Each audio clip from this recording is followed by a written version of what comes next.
Anda sedang menonton dan juga mendengar rancangan Berita Busters.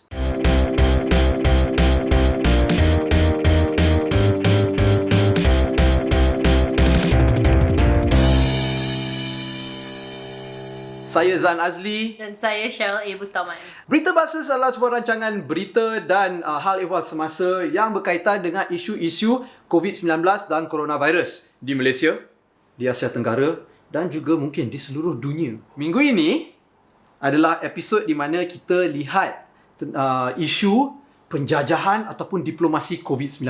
But before we do that, we would like to talk about how Malaysia has been doing so well in handling the COVID-19 pandemic. Betul. First with the MCO, the CMCO, and then now we're in the RMCO ataupun PKP. P. Ya. Kita dah boleh keluar makan di restoran. Kita dah minggu ini bila kamu lihat episod ini, kamu dah boleh pergi tengok wayang, boleh tengok movie di Pawagam. Betul. Dah boleh main basketball.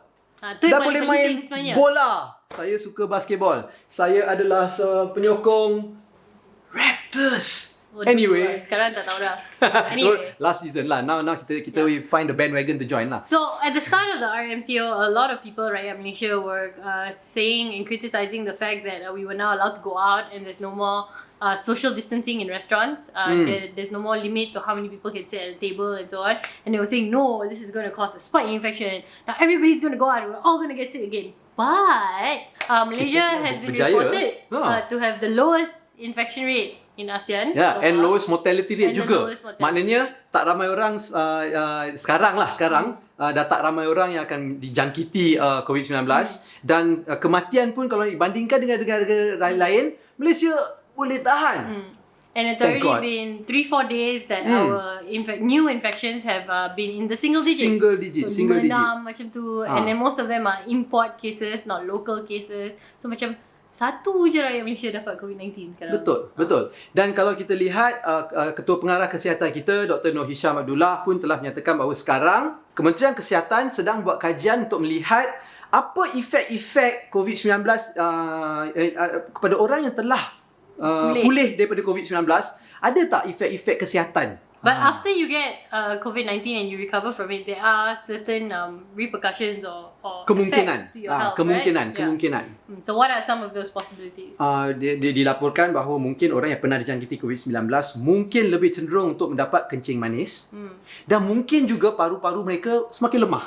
Tapi rakyat Malaysia sebenarnya semua cenderung dapat kencing manis. Sebab kita suka semua minum makan teh tarik, santan, teh tarik, santai. canai So dan sebagainya. it's basically business as usual. Tak ada benda baru lah, langsung lah. Tak COVID-19, tak COVID-19. Kencing manis. Oh my god. Saya sejak boleh keluar makan ni, saya dah minum teh tarik tak tahu berapa banyak gelas dah. Oh my god. Roti canai dengan gula. But I do want to, saya nak serulah kepada rakyat Malaysia. Saya betul serius kita jangan buat lawak dah. Kita tetap kena jaga kesihatan. Penjarakan sosial tu, social distancing tetap kita kena buat walaupun undang-undang dan peraturan dah semakin longgar. Kita patut masih basuh tangan, pakai mask bila perlu. Dan bawa hand sanitizer ke mana-mana. Yes. Okay, so I think lepas ni kita terus pergi ke segmen kedua kita dengan panel-panel wartawan tersohor kita.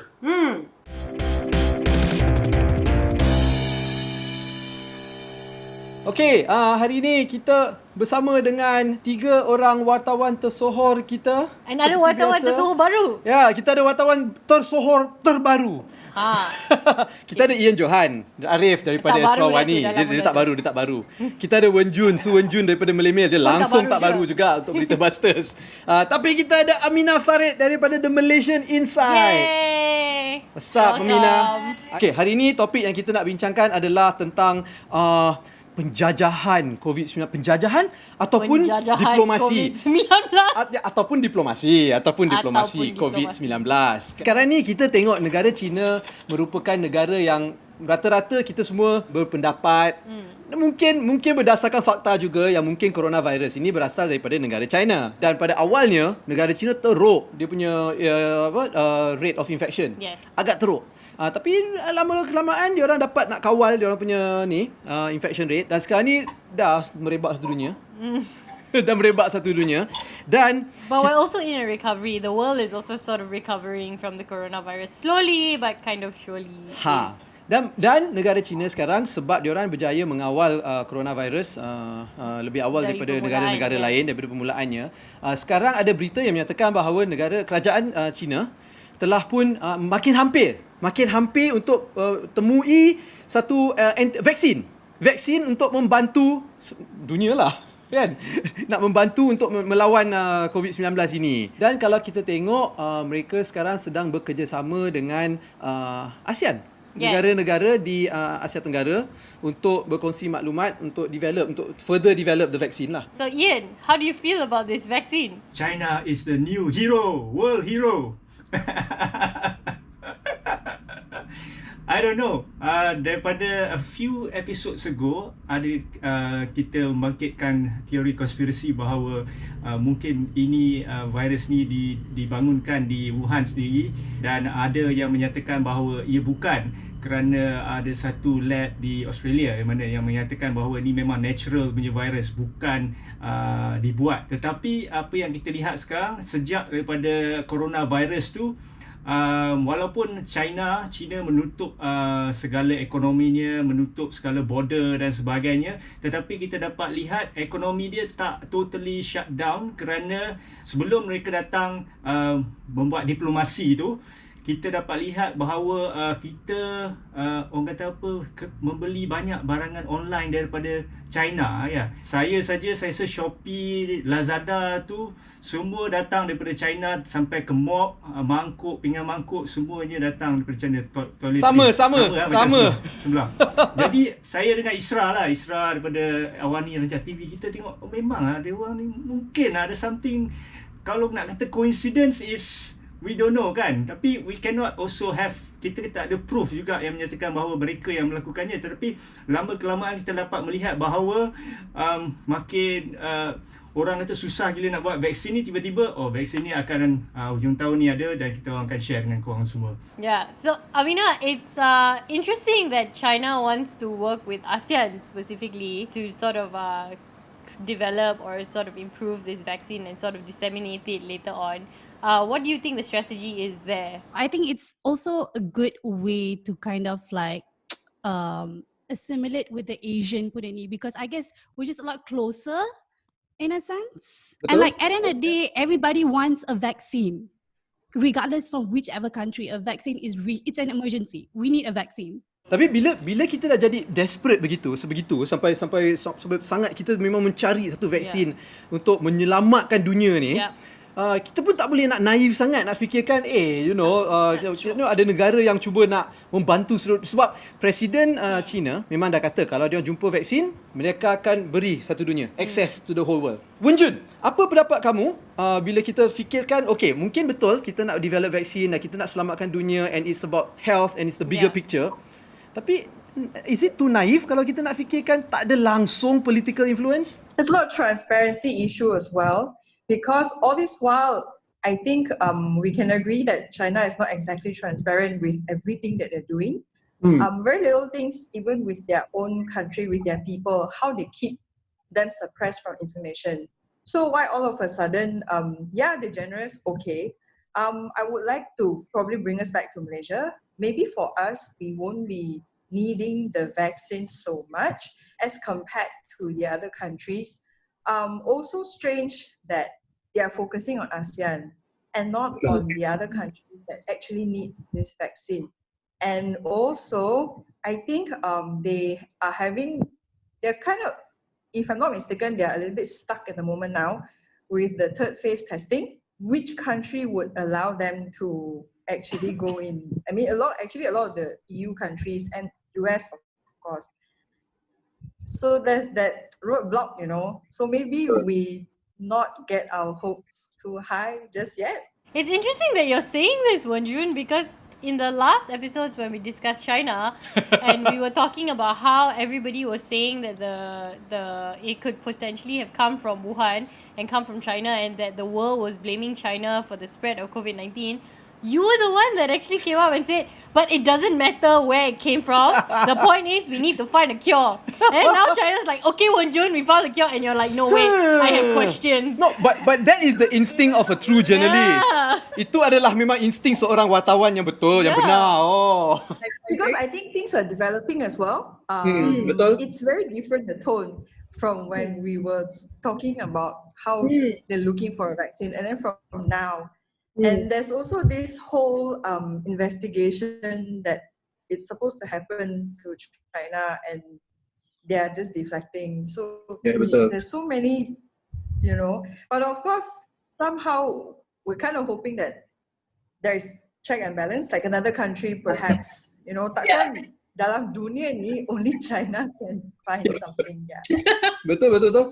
On that note, kita pergi ke story kedua. Yeah. Story kedua adalah the health diplomacy still mengenai negara China menghantar diplomat kesihatan, doktor dan sebagainya dan saintis dan researcher ke negara-negara yang di luar lah. Yeah. Kan? Di Malaysia, adakah tim daripada negara China masih berada di Malaysia sekarang ni untuk membantu kita membuat research tentang COVID-19? Actually, nobody ever told us if they've left. Doesn't sound like they're here still. Yeah, because they were here for a short term actually, but it has already been like more than a month already since the time that they said they were here. Yeah.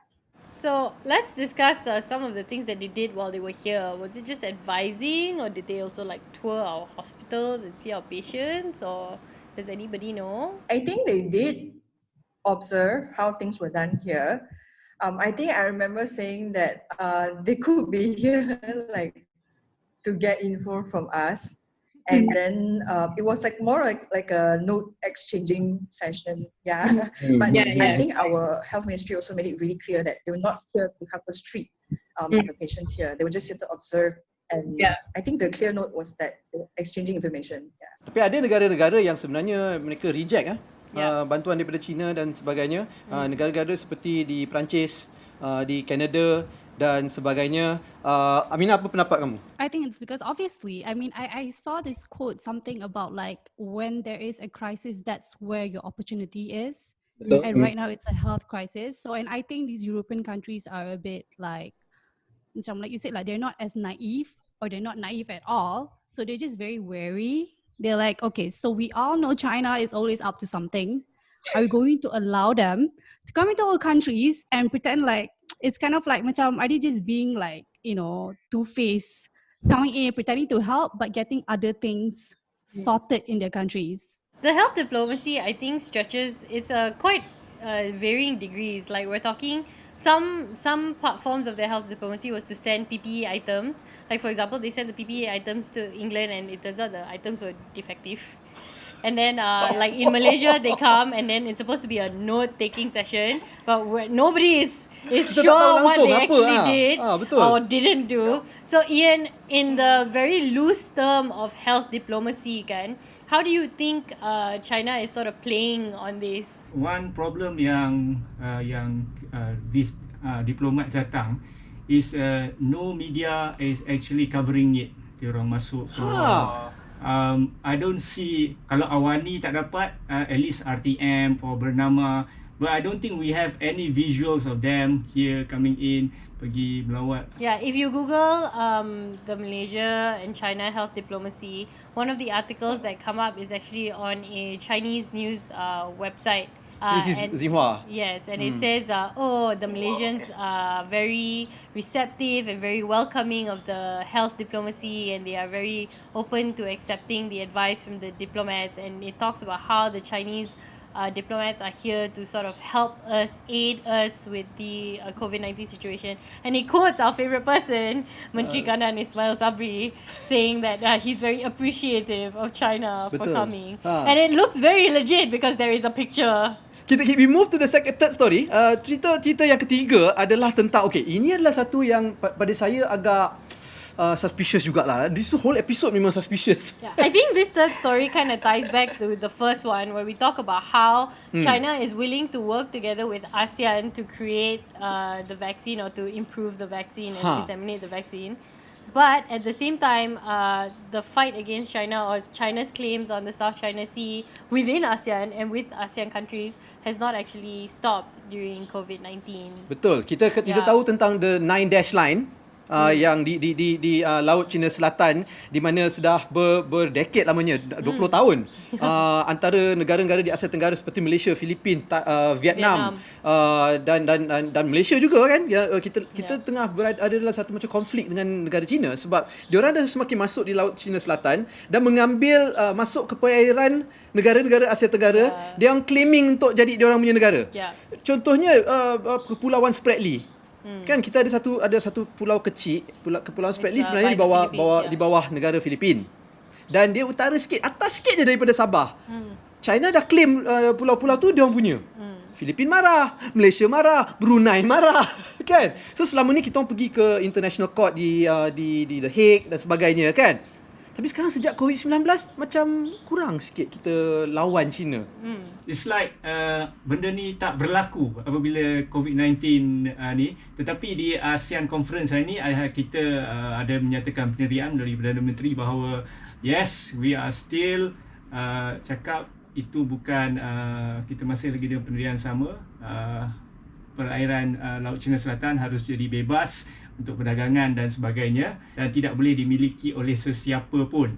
Tetapi kita lihat pembangunan militeri tenteraan masih berlaku, masih hebat lagi. Tetapi kita mengambil diplomasi yang sangat terbuka, ya. Kita boleh panggil lagi mereka datang di sini tolong kita. At the same time kita tak nak mereka membangunkan ketenteraan di ini. Mereka dah siap namakan, buat peta sendiri, kata pulau ni nama Zonghua lah, apalah semua, kan. International Court pun dah kata tak boleh, tetapi mereka masih lagi buat. Dia dah jadi macam Israel lah. Tak boleh buat ni tapi dia buat juga. So Dia masuk juga. So tak tahu nak kata apa, macam mana lah. Macam kita nak lawan China pun tak boleh, terlampau kuat. Jadi is diplomasi di mana ASEAN has to be strong, cakap dengan dia okay, I don't know COVID tak COVID, but this one has to be dibebaskan. But I don't think it will work anyway. So Amina, you said earlier that it doesn't matter where this vaccine comes from as long as there's a cure. So now I pose to you this question. Let's say China has the cure, but in exchange you got to give them a bunch of islands. How do you feel about that? And will you do it? Other countries for vaccine, like, okay, you got the vaccine. Just hold up for a moment. Well, I guess it's quite interesting. Maybe also that's why they want to get with ASEAN, because they have South China Sea at their interest. Betul. So it's like, okay, so we like give and take lah from that. And also because Malaysia daripada dulu memang has never been like macam tak adalah macam criticize China gila, because like we also have Chinese interests here in this country. Yeah. So kita orang pun kena macam main like, you know, tarik tali with them. So, you know, but definitely there will be like, I guess a no from my end. Ambil lah Pulau Redang. Redang sebab dia punya coral reef dah tak cantik. Ambil. What's interesting is that how do we stop them? You know, it's like they're definitely not taking, you know, how do we stop them? You know, does it have to be like Amerika pun tak boleh. Exactly. By the time Amerika hantar kapal dah kena bom dah semua. They have everything weaponized already. Tau. They already weaponized those islands. So much so that I think even other countries are very macam nak kisah tapi cannot say much because they are scared at the same time, I'm guessing. Terima kasih kepada sia kepada negara. I'm so cultural appropriation. No, wait. You have to. I'm half Chinese. I am half Chinese, so I should be welcoming. You're half Chinese too. Yes. Yeah. Please dan viral dekat Twitter ya. Habis. That's it. Kami nak ucapkan terima kasih banyak-banyak kepada Ian Johan Arif, Su Wen Jun dan Aminah Farid kerana meluangkan masa dengan kita. Yes. Oh, we had a good time today. And we have one final episode next week. Ya, dan kita akan So hopefully we'll see you then.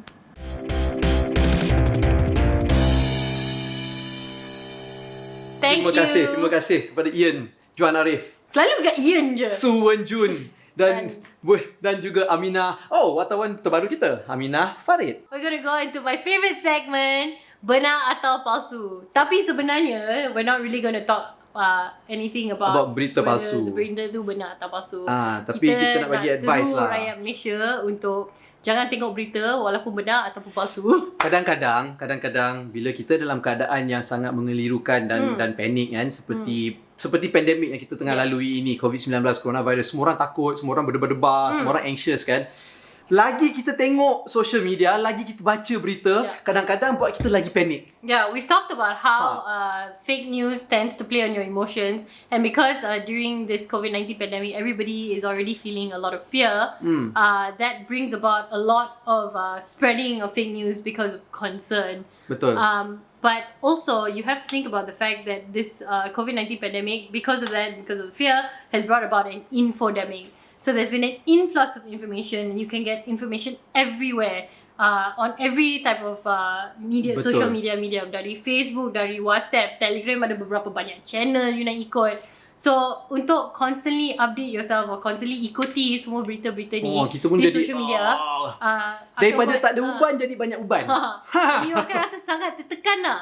So kalau nak layari social media boleh, tapi layarilah benda yang macam ringan sikit, Sekali-sekala. relax sikit. Betul. Sekali-sekala kita chill, you know. Instead of going online sebab nak cari berita tentang COVID-19, berapa banyak orang dijangkiti coronavirus dan COVID-19, cuba kita pergi baca gosip sikit. Jangan Nick ada boyfriend baru ke tidak? Tak baik bergosip, tak boleh gosip. tau. Membawang. But actually I really do want to know. Tengok video orang potong bawang ke. Tapi betul tengoklah video kucing ke. No, I betul-betul nak tahu. Jangan Nick ada boyfriend baru? Tak tahu.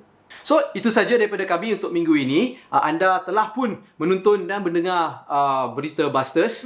Dan berita Busters ini anda boleh dapat di mana? Disinfect.com. Di disinfect.com. Dan juga Semua platform-platform Fatbidin. yes, Facebook, YouTube dan sebagainya Twitter lah. dan sebagainya. Fatbidin.com lah. Dan rancangan ini dibawa kepada anda oleh Rights Foundation. Rights Foundation. Sekian saja. Terima kasih. Saya Zan Azli. Dan saya Cheryl A. Bustawan.